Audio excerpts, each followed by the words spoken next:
বাংলাদেশে যতগুলো সাপ রয়েছে তার মধ্যে 7টি সাপ অত্যন্ত বিষধর এবং অত্যন্ত ভয়ানক, এবং এই 7টি সাপ কামড়ে দিলে আপনার মৃত্যু অনিবার্য।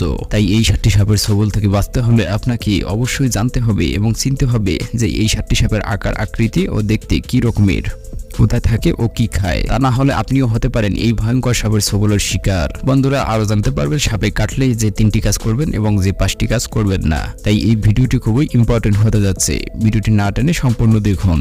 আমাদের চ্যানেলে নতুন হয়ে থাকলে সাবস্ক্রাইব করতে ভুলবেন না। ভিডিওটি ভালো লাগলে একটি লাইক করবেন। মনে রাখবেন আপনার একটি লাইক নতুন ভিডিও নিয়ে আসার উৎসাহ যোগায়। তো চলুন বন্ধুরা, শুরু করা যাক। বাংলাদেশে বর্ষা মৌসুমে প্রতি বছর অন্তত 5,80,000 মানুষ সাপের দংশনের শিকার হন এবং অন্তত 6,000 মানুষ মারা যান। বিশ্ব স্বাস্থ্য সংস্থার 2019 সালের অক্টোবরে প্রকাশিত সর্বশেষ রিপোর্টে এ তথ্য দেখা গেছে। প্রতি বছর বন্যার সময় অর্থাৎ মে, জুন এবং জুলাই এই 3 মাস সাপে দংশন এবং তার কারণে মৃত্যুর সংখ্যা বাড়ে।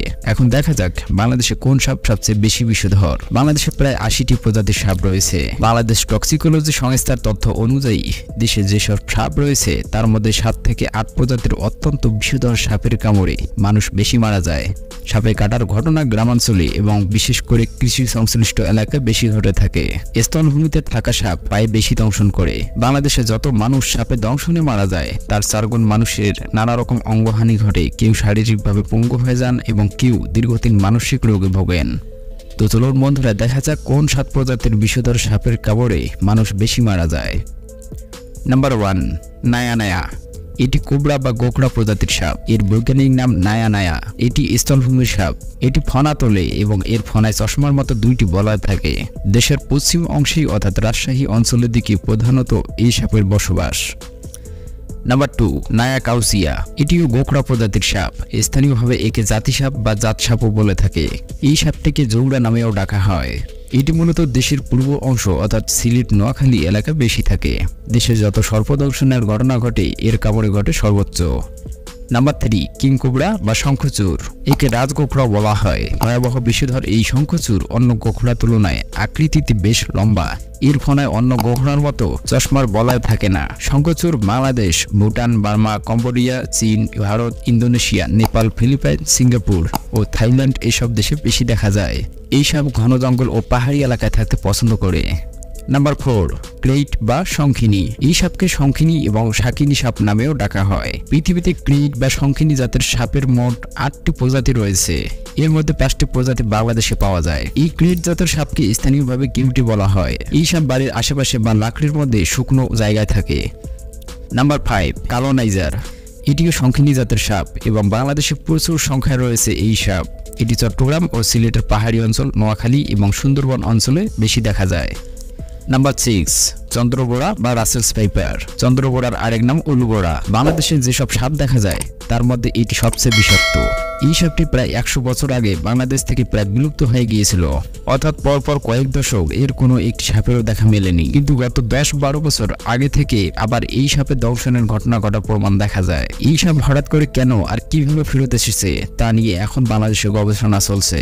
এই সাপ কাটলে স্নায়ু অবশ হয়ে আসে, রক্ত জমাট বেঁধে যায়। নাম্বার 7, সবুজ বোড়া বা গ্রিন ভাইপার সাপকে স্থানীয়ভাবে গালটাওয়া সাপও বলে। এর মাথার অংশ মোটা বলে এই নামকরণ করা হয়েছে। এই জাতের মোট 6টি প্রজাতি বাংলাদেশে দেখা যায়। এই সাপ সুন্দরবন এবং পাহাড়ি এলাকার জঙ্গলে থাকে বলে এটি মানুষের মুখে, মাথা এবং গায়ে দংশন করে। এর দংশনে স্নায়ু ও মাংসপেশিতে রক্তপাত হয় এবং মস্তিষ্কে প্রচন্ড আঘাত লাগে। তো বন্ধুরা, সাপে কাটলেই মৃত্যু হবে এমন ধারণা সঠিক নয়। তবে সাপ যদি দংশন করে তাহলে যত দ্রুত সম্ভব সাপে কামড়ানোর ওষুধ বা অ্যান্টিভেনম প্রয়োগ করতে হবে, তাহলে মৃত্যু ঠেকানো সম্ভব। বাংলাদেশের স্বাস্থ্য অধিদপ্তরের তথ্য অনুযায়ী দেশে যে অ্যান্টিভেনম ব্যবহার করা হয় তা মূলত ভারতের তামিলনাড়ু থেকে আসে। তবে এই অ্যান্টিভেনম অনুপযুক্ত এবং অপ্রয়োজনীয় এমন সমালোচনাও রয়েছে। বাংলাদেশে যে অ্যান্টিভেনম আনা হয় সেটি মূলত 4টি সাপের বিষের একটি মিশ্রণ, যা কিছু সাপের দংশন নিরাময়ে কাজ করে, বাকি ক্ষেত্রে সেগুলো আংশিক কাজ করে। তামিলনাড়ুতে স্থানীয় সাপের বীজ দিয়ে তারা তাদের অ্যান্টিভেনম তৈরি করে থাকে। সেখানকার সাপ এবং সাপের বিষের সাথে আমাদের দেশের সাপের বিষের ফারাক আছে। ভারত থেকে যে অ্যান্টিভেনম আনা হয় তার মাত্র 20% বাংলাদেশের সাপের সঙ্গে মেলে।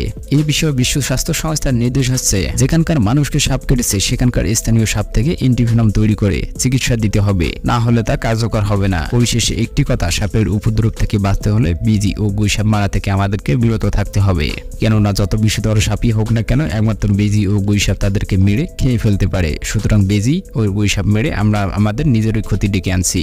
তাই এই ব্যাপারে আমাদেরকে সকলকে সচেতন হতে হবে। বন্ধুরা, ভিডিওটি ভালো লাগলে লাইক কমেন্ট করবেন, বন্ধুদের সাথে শেয়ার করুন, আর আমাদের চ্যানেলে নতুন হয়ে থাকলে অবশ্যই সাবস্ক্রাইব করতে ভুলবেন না। দেখা হবে অন্য ভিডিওতে, সে পর্যন্ত ভালো থাকুন, ধন্যবাদ।